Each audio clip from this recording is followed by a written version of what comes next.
Je ne parle plus de la première mouture ou des premières discussions que nous avons eues il y a 2 ans maintenant sur comment réformer le Code du travail, le rapport Cambrexel et d'autres rapports d'Inter pour savoir comment nous avançons. Il y a un texte qui a été envoyé au Conseil d'État. Ce texte a eu des interrogations de la part de gens de gauche comme de droite, de la part du patronat comme des syndicats de salariés. Ce texte, aujourd'hui, il a été revu de fond en comble. C'est un vrai nouveau départ, comme l'a dit le Premier ministre. C'est pas un crash. Mais c'est loin d'être un crash, parce que lorsque l'on fait le compte personnel d'activité, lorsque l'on fait la garantie jeune, ces 2 mesures, écoutez bien ce que je vais vous dire, sont des plus grandes mesures sociales depuis 30 ans. Jamais nous n'aurons fait cela. Jamais nous ne permettrons aux jeunes d'avoir une garantie comme celle-là, ce qui pourrait s'apparenter au revenu universel. Le compte personnel d'activité, la sécurité sociale professionnelle, demandée depuis des lustres par tout le monde, nous la mettons en place là. Ces mesures sont très fortes. Et en même temps, qui aurait dit il y a 6 mois que nous réformerions le Code du travail comme nous l'avons fait? Jamais personne. Parce que dans ce pays, il y a ceux qui gesticulent, mais il y a ceux qui veulent que rien ne bouge. Et nous voulons bouger. Et en même temps, parce qu'il n'y a pas à être aveugle, sourd, le gouvernement, le président de la République a entendu ce que disaient les organisations syndicales, ce que disaient les jeunes, ce que disaient les Français, et nous sommes revenus sur un certain nombre de mesures. Parce que nous avons une ambition, c'est de réformer le pays avec les syndicats réformistes. Est-ce que vous craignez qu'il y ait à nouveau de la contestation dans la rue du côté des autres syndicats? On ne parle que des syndicats réformistes. Non, mais il y a aussi la CGT, il y a FO, il y a l'UNEF. Est-ce que vous avez des craintes? Mais bien sûr. Mais ce n'est pas une crainte, c'est que le mouvement va continuer, puisque la CGT, FO et l'UNEF appellent à manifester les étudiants demain ou après-demain, et puis surtout le 31 mars. Mais c'est pour ça que de hier jusqu'au 31 mars et jusqu'au Conseil des ministres, il faut expliquer. Il faut expliquer que cette loi est un hymne à la jeunesse, est faite pour elle. Parce que nous voulons 0 précarité pour les jeunes. Grâce à la garantie jeune, nous y arriverons. Tous les jeunes, 900 000 jeunes auront les moyens de faire une formation. Ce n'était pas assez le cas jusqu'à maintenant. Les jeunes ont intérêt à cela. Et puis, par rapport aux salariés, les salariés ont tout intérêt à ce que les entreprises puissent avoir un peu plus de fluidité et d'efficacité. Enfin, quand on regarde ce qui se passe dans les PME et les TPE... Alors là, vous n'avez pas convaincu, parce que je vous interrogeais sur les contestataires. Est-ce que vous craignez encore une explosion sociale? Bien, je vous réponds oui, mais en même temps, en expliquant, je pense qu'on peut... Mais il y a un risque parce qu'il y a des mouvements de grève. Les mouvements de grève, on ne sait pas comment ils commencent, on ne sait pas comment ils finissent, mais c'est par l'explication, par la conviction que nous voulons essayer d'arriver à montrer à ceux qui se sentent représentés, nombreux, derrière la CGT, derrière FO, derrière l'UNEF, de se dire, regardez ce qui est réellement la loi. Bien trop souvent, on parle du contexte et pas du texte. Et en période de grande difficulté, en période où l'exécutif, aujourd'hui, on le voit bien, est affaibli par un certain nombre de critiques et de contraintes européennes, au moment où, le printemps arrivant, la crise des réfugiés va battre son plein à nouveau, va poser plein de problèmes, nous avons besoin d'unité et de rassemblement. Cette loi était mal partie. Elle est bien arrivée. Dans la brutalité? Quelle brutalité?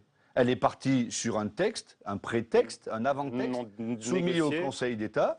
Il y a eu des négociations pendant plus de 6 mois.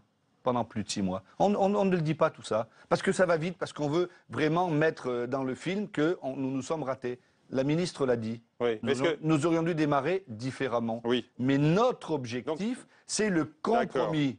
Chacun fait un pas en avant. Et c'est comme cela qu'on réformera le pays. Est-ce qu'on ne constate pas à cette occasion-là un changement quand même d'attitude, presque de personnalité de Manuel Valls? Souvenez-vous, il y a très peu de temps, il nous disait « j'irai jusqu'au bout ». Et là, il ne parle plus que de dialogue, de compromis, d'écoute. Ça a changé quand même. Non, nous allons aller jusqu'au bout. Nous allons faire voter ce texte qui est essentiel. Mais nous le faisons dans le dialogue. Le Premier ministre et le Président de la République se sont aperçus, certains disent trop tard, mais peu importe, ils s'en sont aperçus, qu'il manquait du dialogue, qu'il fallait recommencer une deuxième mouture. Ils s'en sont aperçus tous les deux, parce qu'on pourrait avoir l'impression que la réforme, telle qu'elle apparaît aujourd'hui, est plus le fruit d'une synthèse hollandaise. 15 jours de décalage pour un texte, c'est pas énorme. Pour en arriver à ce qui s'est passé hier à Matignon, où un certain nombre d'organisations syndicales ont dit que ça allait, et où le MEDEF a dit que c'est pas si mal que ça, je pense que nous allons avancer dans cette direction. Sans faire acte d'autorité, c'est-à-dire que le recours au 49.3 ne sera pas non, mais là, ça a été une erreur de dire cela, nous l'avons tous reconnu. D'ailleurs, le mot 49.3 n'a pas été prononcé, mais nous prenons nos responsabilités. C'était clair. Bon, ce n'est pas bien, on ne brutalise pas le Parlement. Le 49.3 existe, mais je ne suis pas favorable à cela. Ce texte, il doit passer sans le 49.3 pour le bien des Françaises et des Français et de l'économie française. Quand on entend Jean-Marie Le Guen, on se dit que la révision, elle est morte et enterrée. Je ne sais pas ce que fera la droite sénatoriale. Ce que je pense, ce que je sais en tout cas, c'est qu'il faut se replacer le 16 novembre dernier.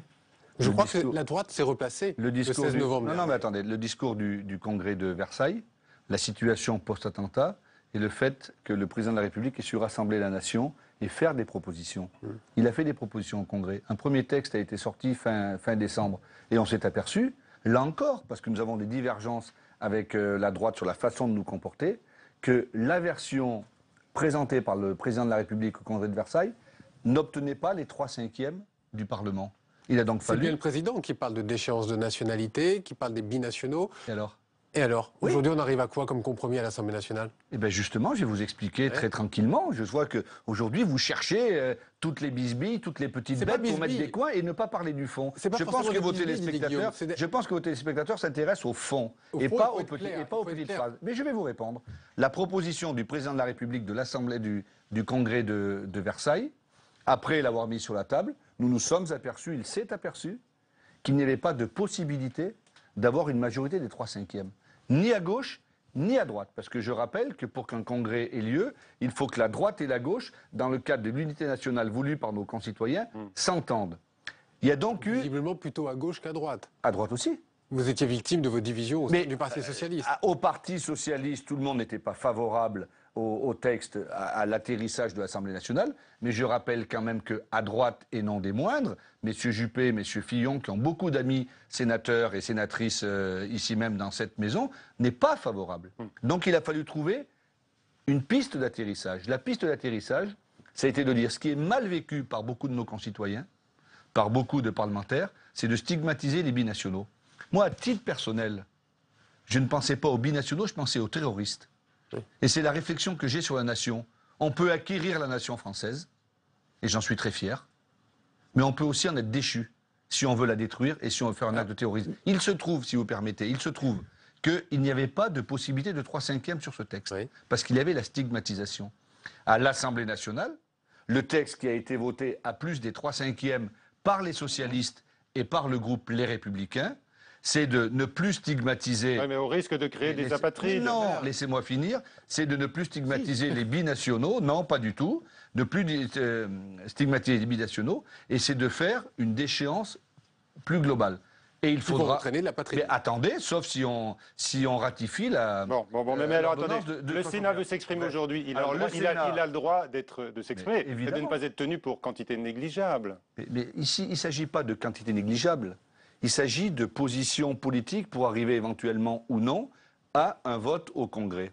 Et l'amendement qui est présenté par la majorité sénatoriale pour revenir à la déchéance pour les binationaux, pour nous, n'est plus acceptable. Elle n'est plus acceptable, puisque l'Assemblée a fait un pas en avant. Mais ce n'est pas l'Assemblée nationale face au Sénat, puisque dans une révision constitutionnelle... Parce que l'Assemblée nationale a voté cela, vous, patron des sénateurs, vous n'êtes pas d'accord? Non, je ne suis pas d'accord. Mais vous n'êtes pas d'accord également avec une idée de navette, de nouveaux compromis entre les deux chambres? Je ne suis pas d'accord parce que ce qu'il faut bien se rendre compte, c'est qu'on est dans un projet de loi constitutionnel, pas un projet de loi ordinaire. Et un projet de loi constitutionnel, il n'y a pas de commission mixte paritaire. La navette peut durer 6 mois. Donc, quand le président du Sénat dit les discussions avec l'Assemblée doivent se faire après le vote en première lecture au Sénat. Il se trompe. Je ne me permettrai pas de dire ça, mais je conteste cet argument. Parce que les discussions, elles ont démarré depuis le 16 novembre. Et qu'aujourd'hui, les sénateurs de la majorité sénatoriale auraient pu essayer de se rapprocher de l'Assemblée, peut-être différemment, mais à partir du moment où la posture des Républicains et du président du Sénat, c'est de dire on ne veut pas revenir là-dessus, Alors, il sera difficile qu'il y ait une victoire, les 3/5 au Congrès. Il est difficile, il n'y aura pas de révision constitutionnelle. Je n'en sais rien. Si on vous écoute, oui. Pas du tout. Je vous dis que si le Sénat ne bougeait pas de l'écriture qui va être présentée demain, alors il ne pourra pas y avoir 3/5 au Congrès. Et ce que je cherche, moi, c'est de la cohérence. Et la cohérence, nous voulons qu'elle se fasse à partir de la majorité sénatoriale, si elle nous dit demain qu'ils peuvent bouger de ce qu'ils vont voter ou pas. Si la majorité sénatoriale nous disait demain, voilà notre position. Vous leur demandez de bouger ? C'est à prendre ou à laisser. Alors qu'à l'Assemblée nationale, il y a eu des efforts des deux côtés, de la part des Républicains et des socialistes pour arriver à un premier compromis. S'ils ne bougent pas, on arrêtera là. Et moi, je vais vous répondre. Mais moi, il me semble que dans un cas comme celui-ci, si vraiment ils ne bougeaient pas, je ne serais pas favorable à ce qu'il y ait encore des navettes. Une, deux, trois. Combien de temps ça peut durer ? Moi, ma position, elle est simple. Elle est simple. Une navette maximum, à condition qu'on sache qu'il y a une volonté d'avancer. Parce que je vous dis franchement, moi, quand je suis retourné dans le département de la Drôme ces 3 derniers jours, vendredi, samedi, dimanche, personne ne me parle de la déchéance de nationalité. Ouais. C'est très long, c'est depuis novembre. Donc il faut que ça se termine. C'est un sujet suffisamment important. J'aurai l'occasion de m'exprimer demain à la tribune du Sénat au nom du groupe. Et je porterai la parole du groupe, y compris les différences. Mais là, maintenant, ça ne peut pas durer encore 6 mois. Depuis plus de 6 mois, Stéphane Le Foll, ici même au Sénat, au cours d'une table ronde, s'est battu pour imposer un prix minimum d'achat pour le porc et pour la viande bovine. Il se trouve que les apporteurs, les industriels, l'ont refusé. On ne peut pas leur imposer. Et là, il a fallu faire pression et il a fait pression. Puis la crise s'est accentuée, évidemment, il y a eu beaucoup de tracteurs dans la rue, beaucoup de détresse. Moi qui suis fils d'agriculteur, je ne peux pas être content de voir des agriculteurs qui sont presque à la rue, qui peuvent tout perdre, y compris leur maison. Enfin, il n'y a pas une décision européenne, vous avez compris. Je vais venir. Il n'y a pas une seule profession en France qui accepterait de vendre ses produits inférieurs au prix de revient. Cette table-là qui constitue notre plateau, quand Public Sénat l'a achetée, elle l'a achetée à quelqu'un qui a fixé un prix. Quand vous voulez acheter du lait ou vous voulez manger de la viande de porc ou de la viande de bœuf, on ne vous dit pas combien vous la vendez, on dit voilà combien je vais vous l'acheter. Ce n'est pas possible. Donc le ministre a fait monter très fortement la tension au niveau européen. Mais l'Europe est dirigée par la droite et libérale, je m'excuse de dire ça. Donc, vous parlez de Phil Hogan, le commissaire. Non, je parle des pays. Et donc il fallait trouver une majorité de pays. La France ne l'a pas trouvé. Parce que Phil Hogan, le commissaire européen qui est ultra-libéral, producteur de lait irlandais, a fait partie de ceux qui étaient contre les quotas laitiers. Nous étions opposés à la fin des quotas laitiers, la droite française était pour. Et aujourd'hui, on voit ce qui se passe. Donc ce qui a été demandé, c'est d'arrêter à certains endroits la surproduction. Ce n'est pas des quotas qui sont remis. Mais c'est le dire, oui, mais tant mieux. Moi, j'aimerais que les quotas reviennent, je vous dis franchement. J'aimerais qu'on remette les quotas laitiers.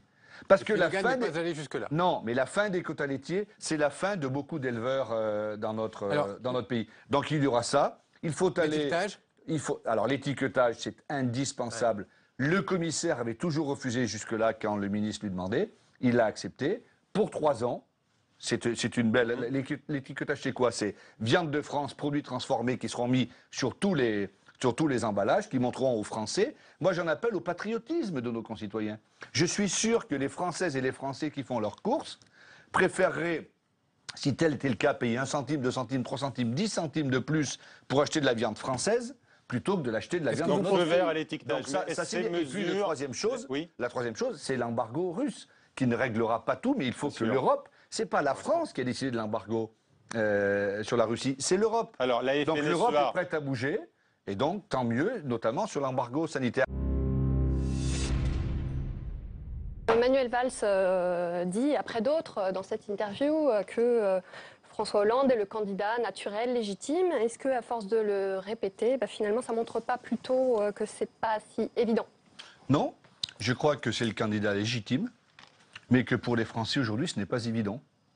Il faut appeler un chat un chat. Aujourd'hui, quand on regarde la cote de popularité du président de la République, elle est faible.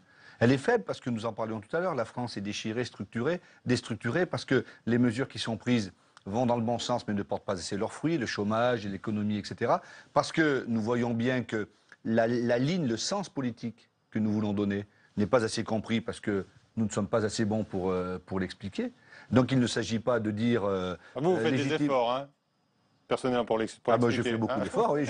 Ben oui, mais je suis là pour ça, parce que si on ne fait pas d'efforts, ça ne marchera pas. Et d'ailleurs, pour moi, ce n'est pas un effort, c'est un plaisir. Ah oui. Donc, je pense vraiment que François Hollande, on ne va pas dire naturel, parce que ça a porté chance à personne le candidat naturel, mais le candidat légitime, il est président sortant, nous sommes dans la Ve République. Nous ne sommes pas en Espagne, en Italie, en Allemagne, où c'est la proportionnelle qui l'emporte. Nous sommes un scrutin majoritaire. Donc, si François Hollande décide de se représenter à l'élection présidentielle de 2017, ce que je souhaite et ce que j'espère, alors il sera le candidat légitime. Et évidemment, il n'y aura pas de primaire à gauche. Le président de la République, se présentant, il ne va pas faire une primaire. Et je pense qu'il peut y arriver. Et moi, je vois régulièrement François Hollande, en réunion ou en privé. Je n'ai jamais entendu parler une seule fois d'élection présidentielle de 2017. Jamais. Y compris sur la primaire. Nous avons nos positions.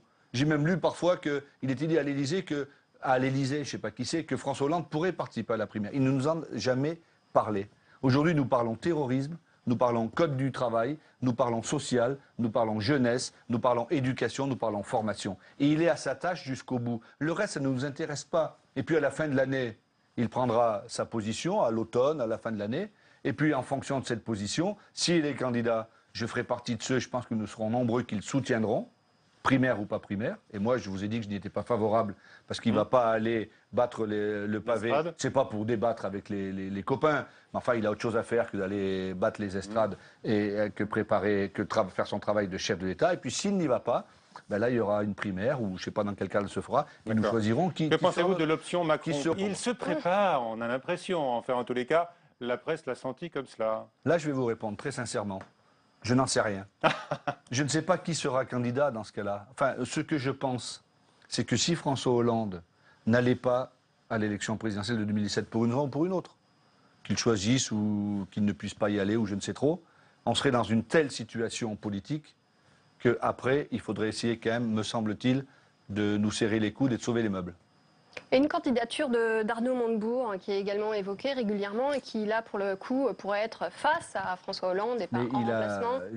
Il a arrêté la politique, il est dans le privé. Peut-être reviendra-t-il, je ne sais pas s'il a envie de se... Vous ne croyez pas à ces rumeurs de retour Non, mais moi, je ne crois en aucune rumeur. Il y a Solutré, il y a Beuvray, je ne mets pas les deux sur le même plan, parce que celui qui a monté Solutré pendant des années, il a été président de la République, et il avait une carrure, François Mitterrand, absolument énorme. Mais le sujet n'est pas là.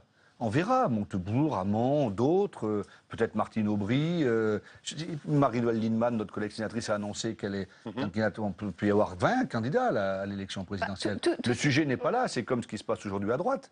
Enfin, le spectacle qui serait donné par la droite et par la gauche, s'il y a 12 candidats de droite et une dizaine de candidats de gauche, moi, vous savez, je vais vous dire une chose.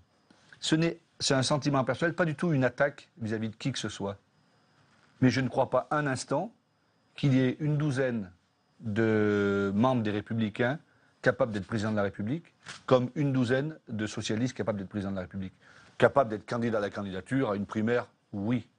Mais être président de la République, dans l'état où on est, avec une Europe en grande difficulté... Vous n'en voyez qu'un à gauche. Non, mais il peut y en avoir vous n'en voyez qu'un. Mais moi je dis, il peut y en avoir 2 ou 3 des Républicains qui ont la carrure. Et je pense qu'aujourd'hui, à gauche, parce qu'il est président de la République, c'est François Hollande qui est le mieux à même de faire cela. Et s'il décide de ne pas l'être, nous avons la chance d'avoir des talents et nous choisirons parmi 2 ou 3 talents.